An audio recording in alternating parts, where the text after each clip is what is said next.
দুনিয়াতে যত ফজিলতপূর্ণ আমল আছে এর মধ্যে সবচেয়ে বেশি ফজিলতপূর্ণ আমল এটা।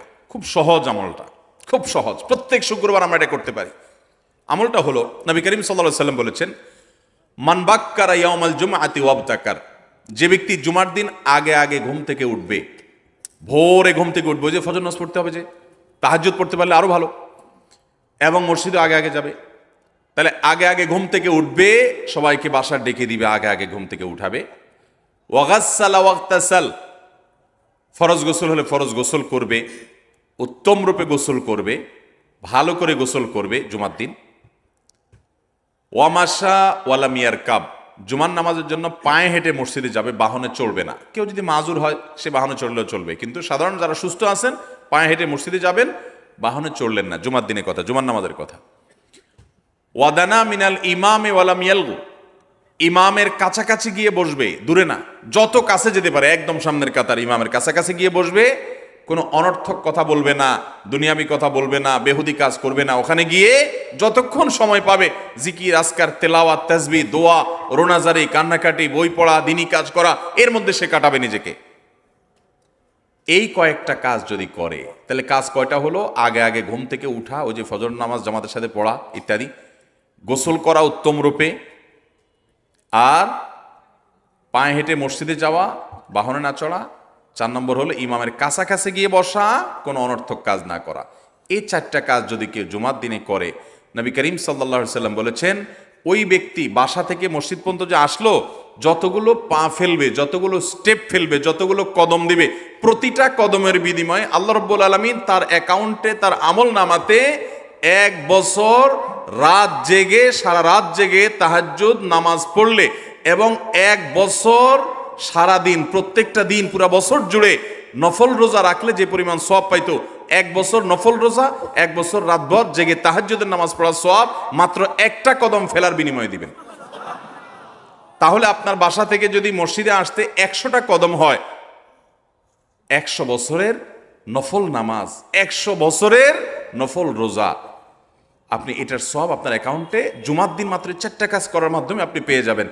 এবং এটি অনেক হাদিস বিশ্লেষকগণ বলেছেন, কোরআন হাদিসে বহু ফজিলতের কথাই বলা আছে, এত বিপুল পরিমাণে, এত অধিক পরিমাণে সওয়াবের কথা যে কারো বাসা থেকে অনেকের আছে যেতে 500 স্টেপ পড়বে। 500 স্টেপ পড়লে কতটুকু হয়? সামান্য একটু জায়গা যেতে 500 কদম হয়ে যায়। অনেকের বাসা থেকে যেতে 500 কদম পড়ে, 300 কদম হয়। তো সে এই 500 বছর নফল নামাজ, নফল রোজা, রাত ভর দিন ভর করার সওয়াব, কন্টিনিউয়াসলি করার সওয়াব মাত্র এই মসজিদে গেল, আসলো, এই 4টা শর্ত পূরণ করে সেটা সওয়াবটা পেতে পারে। যদি সপ্তাহে 4 জমা হয় তাহলে 4 বার 500 করে যদি হলো 2000 বছর, এভাবে তার আমল আমাদের সওয়াবের পাহাড় সে জমা করতে পারে শুক্রবারের ছোট্ট আমলটার মাধ্যমে। চেষ্টা করব না ইনশাআল্লাহ? আমি দেশে বিদেশে অনেক আল্লাহর বান্দাকে আমি শুনেছি, এই হাদিস আমি যেদিন থেকে জেনেছি, আমি চেষ্টা করেছি এটার আমল, এটার প্রচার মানুষের মধ্যে ছড়ানোর। আমি যখন সৌদি আরবে, আজ থেকে আর অনেক বছর আগে, তখন কোনো এক বক্তব্যে আমি আমলের কথা বলেছি। আমার অনেক ভাইয়েরা দেশে বিদেশে দেখে বলছেন, ভাই আমলটা শুরু করেছি, আমার কাছে ভালো লাগে, আপনারাও আমলটা করবেন, অন্য আরেকজনকে শিখাবেন এবং দাওয়াত দিবেন। ঠিক আছে তো ইনশাআল্লাহ? তাহলে কয়টা আমল গেল? 4টা।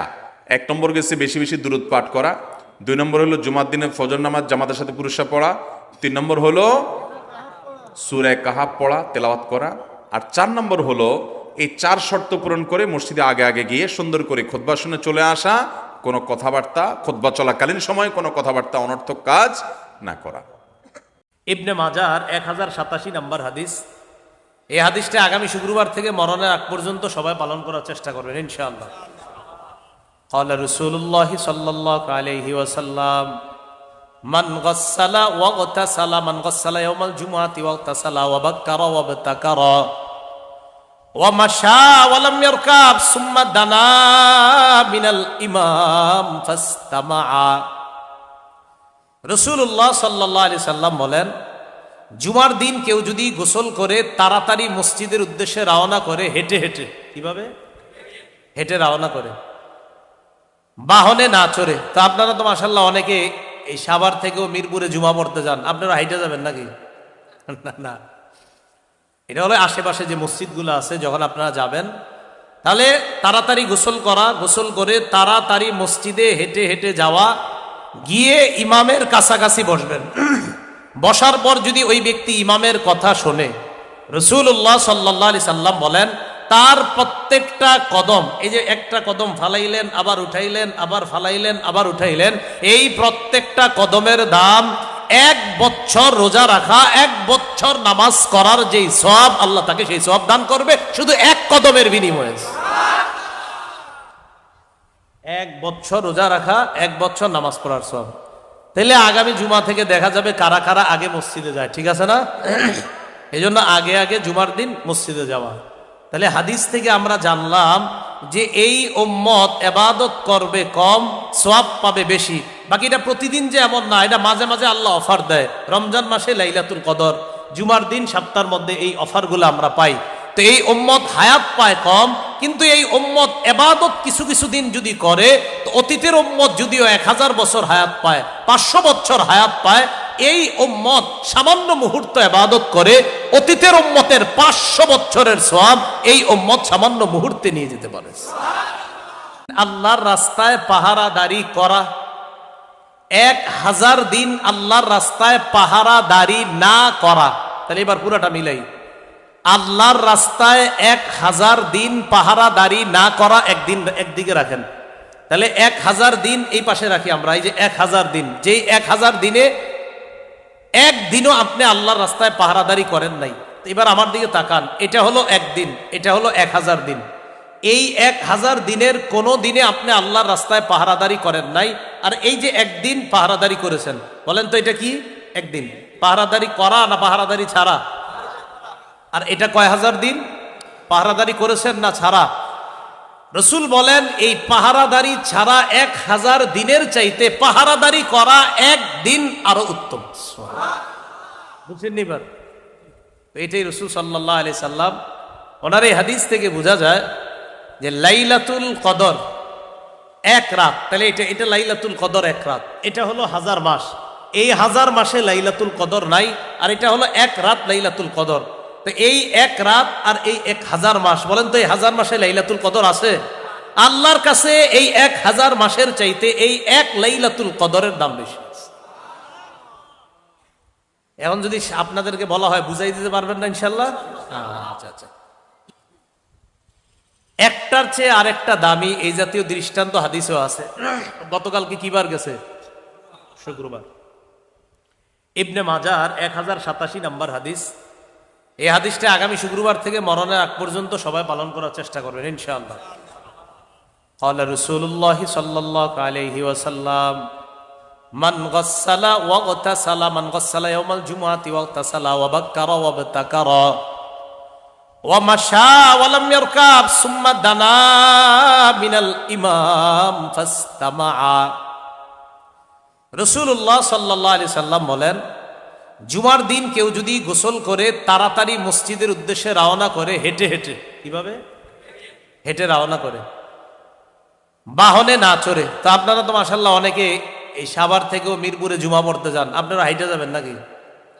না, এটা হলো আশেপাশে যে মসজিদগুলো আছে, যখন আপনারা যাবেন তাহলে তাড়াতাড়ি গোসল করা, গোসল করে তাড়াতাড়ি মসজিদে হেঁটে হেঁটে যাওয়া, গিয়ে ইমামের কাছাকাছি বসবেন। বসার পর যদি ওই ব্যক্তি ইমামের কথা শোনে, রাসূলুল্লাহ সাল্লাল্লাহু আলাইহি সাল্লাম বলেন তার প্রত্যেকটা কদম, এই যে একটা কদম ফালাইলেন আবার উঠাইলেন, আবার ফালাইলেন আবার উঠাইলেন, এই প্রত্যেকটা কদমের দাম 1 বছর রোজা রাখা, 1 বছর নামাজ করার যেই সওয়াব, আল্লাহ তাকে সেই সওয়াব দান করবে শুধু 1 কদমের বিনিময়ে। 1 বছর রোজা রাখা, 1 বছর নামাজ পড়ার সওয়াব। তাহলে আগামী জুমা থেকে দেখা যাবে কারা কারা আগে মসজিদে যায়, ঠিক আছে না? এই জন্য আগে আগে জুমার দিন মসজিদে যাওয়া। তাহলে হাদিস থেকে আমরা জানলাম যে এই উম্মত ইবাদত করবে কম, সওয়াব পাবে বেশি। বাকিটা প্রতিদিন যে এমন না, এটা মাঝে মাঝে আল্লাহ অফার দেয়। রমজান মাসে লাইলাতুল কদর, জুমার দিন সপ্তাহের মধ্যে এই অফারগুলো আমরা পাই। তো এই উম্মত হায়াত পায় কম, কিন্তু এই উম্মত ইবাদত কিছু কিছু দিন যদি করে, তো অতীতের উম্মত যদিও 1000 বছর হায়াত পায়, 500 বছর হায়াত পায়, এই উম্মত সামান্য মুহূর্ত ইবাদত করে অতীতের উম্মতের 500 বছরের সওয়াব এই উম্মত সামান্য মুহূর্তে নিয়ে যেতে পারে। কথাগুলো বুঝে আসছে সবার? তাহলে এই জন্য শেষ দশকে লাইলাতুল কদর এটা পাওয়ার আশায় আমি আপনাদের কাছে আবদার রাখবো, শেষ দশকের প্রতি রাত আমরা জাগ্রত থাকবো ইনশাল্লাহ।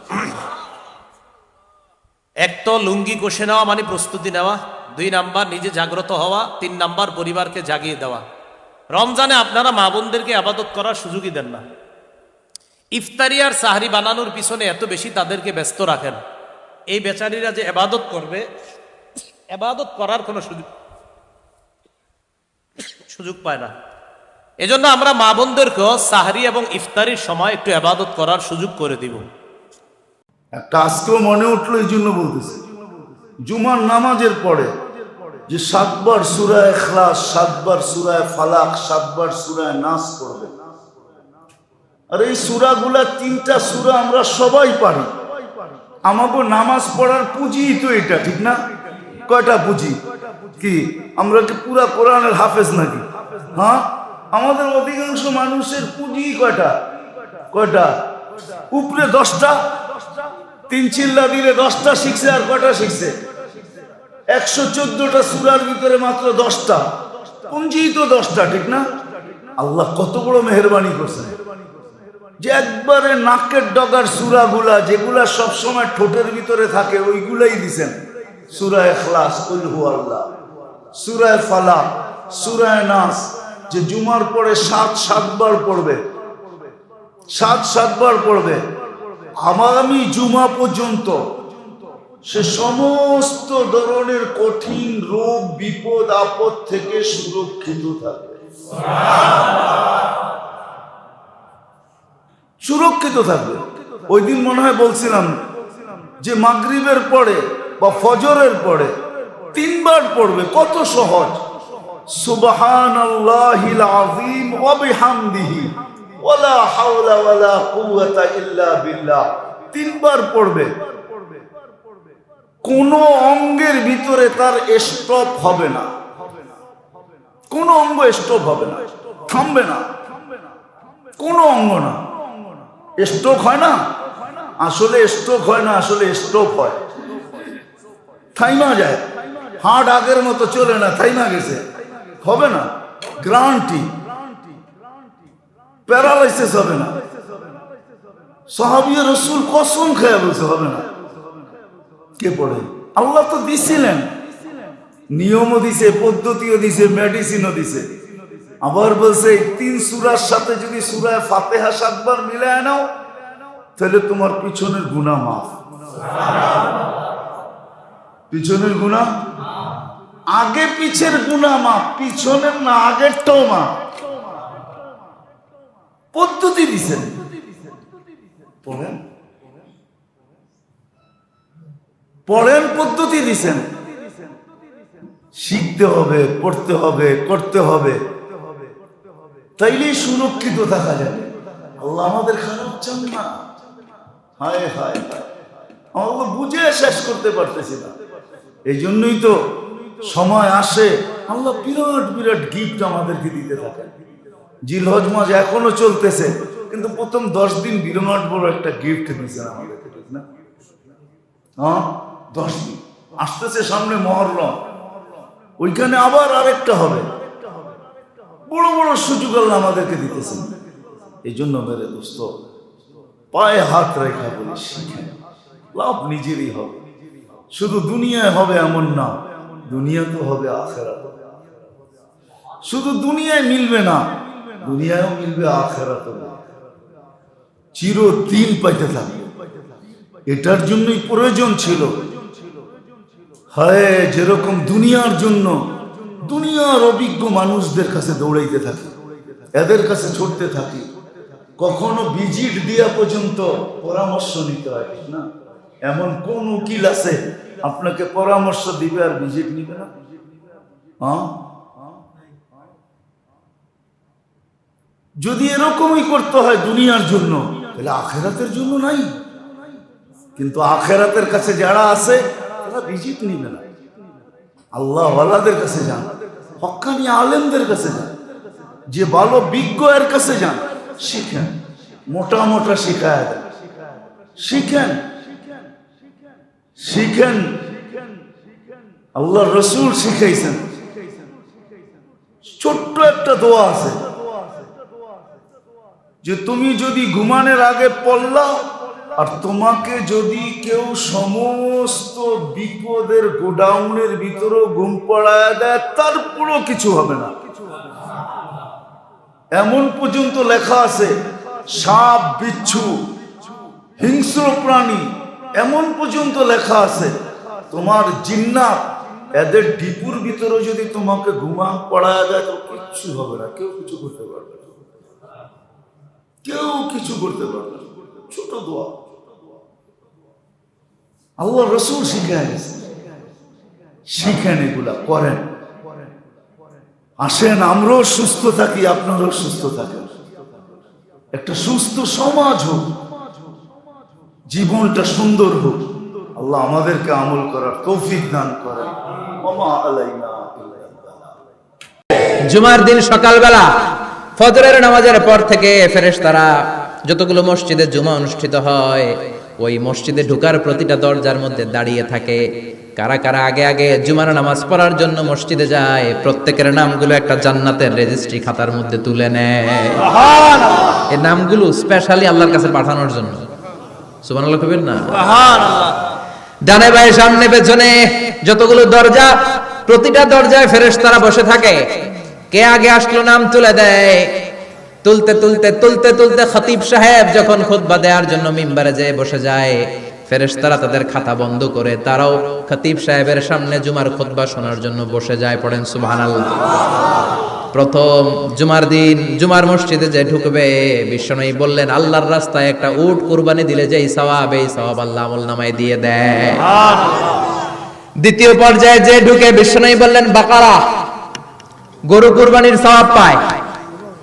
তিন নম্বরে যে ঢুকবে, বিশ্বনবী বললেন কাবসা, হাদিসের ভাষায় এসেছে আল কাবাস, কাবাস মানে হলো বকরি, বকরি কুরবানির সওয়াব। চার নম্বরে যে ঢুকবে তার হচ্ছে দাজাজা, দাজাজা মানে মুরগি।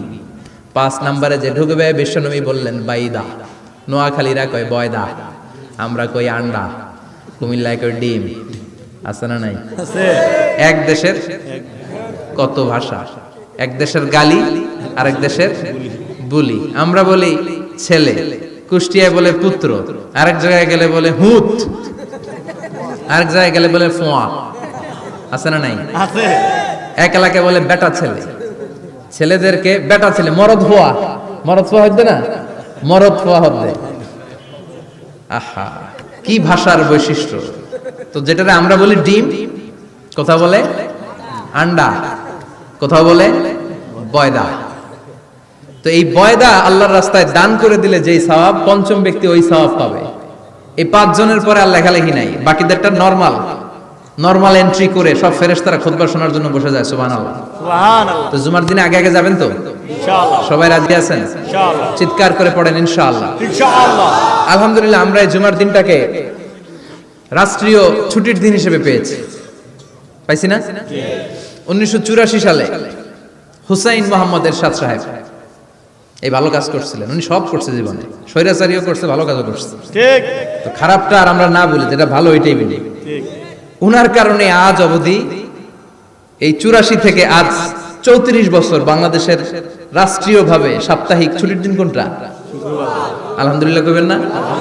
এই উসিলায় আল্লাহ ওনারে মাফ করুক। পৃথিবীর অনেক দেশে কিন্তু শুক্রবার ছুটির দিন না। আমি বছরের বেশিরভাগ সময় মালয়েশিয়াতে থাকি। মালয়েশিয়ার সাপ্তাহিক ছুটির দিন রবিবার।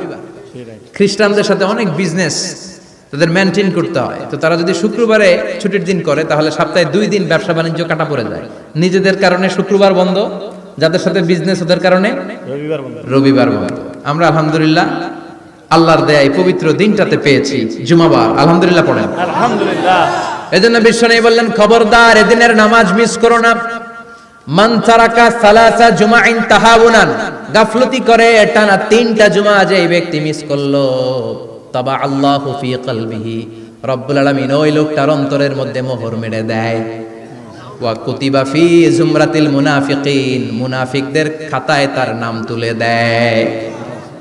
3টা জুমা যদি কেউ মিস করে, 2টা পানিশমেন্ট। এক হচ্ছে তাবা আল্লাহু ফি কলবি, আল্লাহ অন্তরে মোহর মেরে দেয়। ভালো কথা ভাল লাগে না, নামাজ ভাল লাগে না, আজান ভাল লাগে না, ইসলাম ভাল লাগে না, শুধু মौज মাস্তি ভাল লাগে।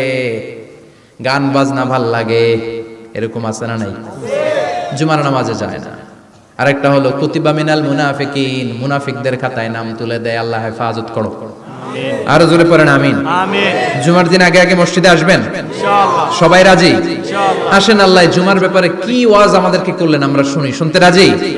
আল্লাহ বললেন, ইয়া আইয়ুহাল্লাযীনা আমানু ইযা নুদিয়া লিস-সালাতি মিন ইয়াউমিল জুমুআতি ফাসআউ ইলা যিকরিল্লাহি ওয়া যারুল বাই', যালিকুম খায়রুল লাকুম ইন কুনতুম তা'লামুন। পড়েন না আল্লাহু আকবার। আল্লাহ বললেন, ও আমার মুমিন বান্দারা শোনো শোনো।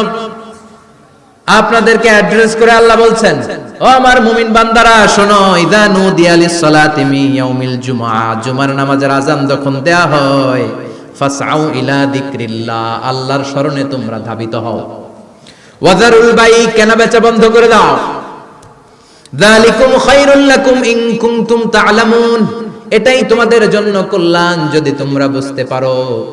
জুমার নামাজের আযান যখন হয়, ফাসআউ ইলা যিকরিল্লাহ, আল্লাহর স্মরণে তোমরা বের হয়ে যাও। আল্লাহু আকবার।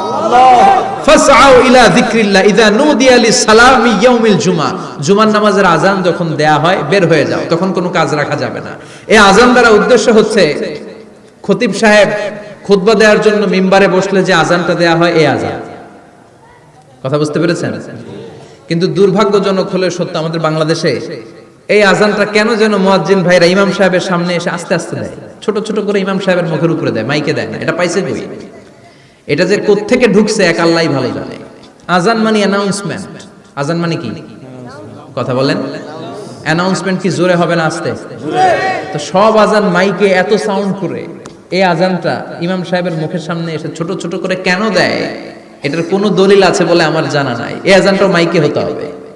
আমি পৃথিবীর যত দেশ ঘুরেছি, অনেক বড় বড় মসজিদে আমি জুমার সালাত করেছি, সব জায়গায় মক্কাতুল মুকাররমা সহ মসজিদে নববী সহ সব জায়গায় খতিব সাহেব জুমার মিম্বারে বসার পরে যে আযানটা দেয়া হয়, এটাও অন্যান্য আযানের মতো মাইকে দেয়া হয়।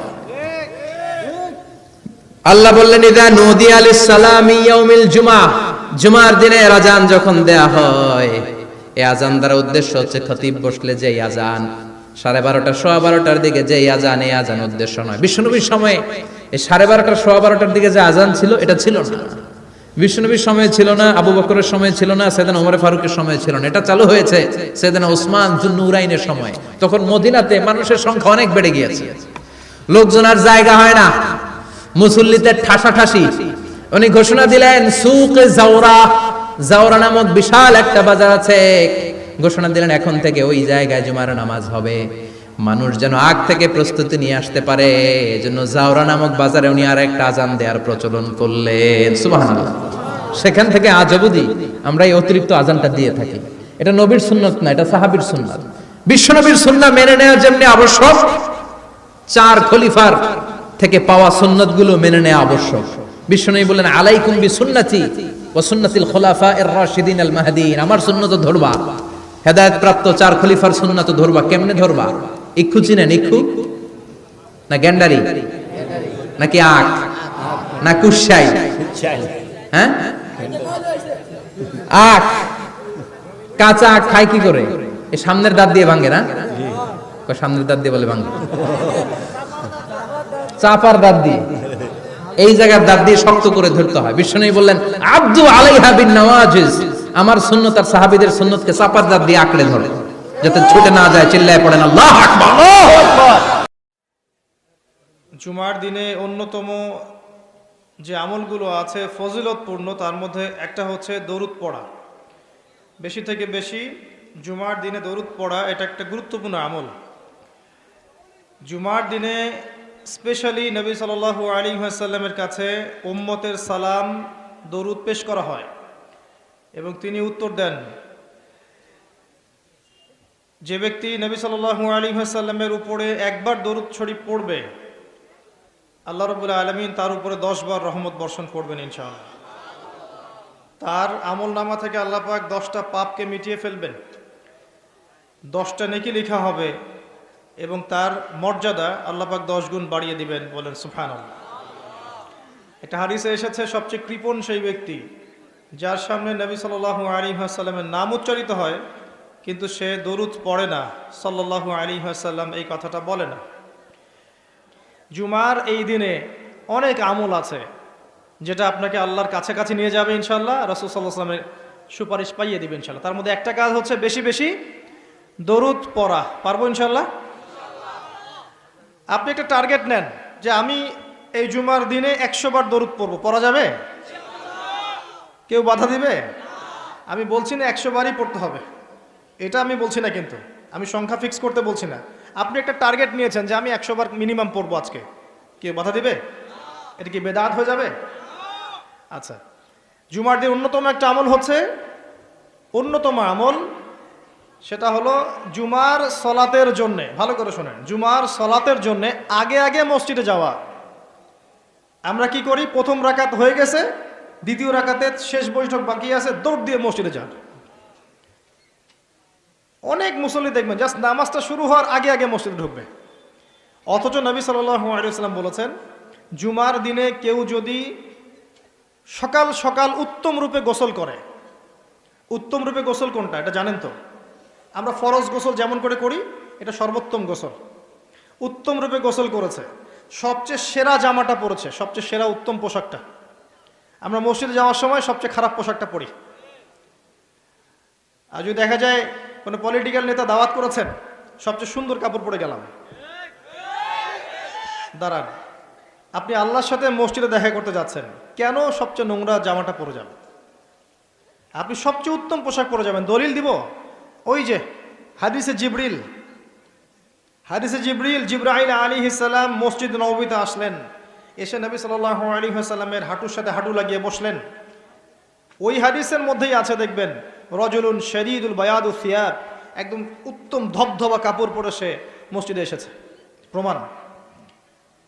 তো জুমার দিনে যদি আপনি সবচেয়ে সেরা সুন্দর পোশাকটা পরেন, আগে উত্তম রূপে গোসল করেন, আতর খুশবু ব্যবহার করেন, ব্যবহার করে আপনি খুতবা শুরু হওয়ার আগেই, খুতবা মানে বয়ান, এটা শুরু হওয়ার আগেই আপনি পায়ে হেঁটে মসজিদে আসেন, ইমাম সাহেবের কাছাকাছি বসেন এবং মনোযোগের সাথে তার খুতবা শোনেন, কাউকে কষ্ট না দেন, এমনকি কারোর সাথে এতটুকু না বলেন যে চুপ করো।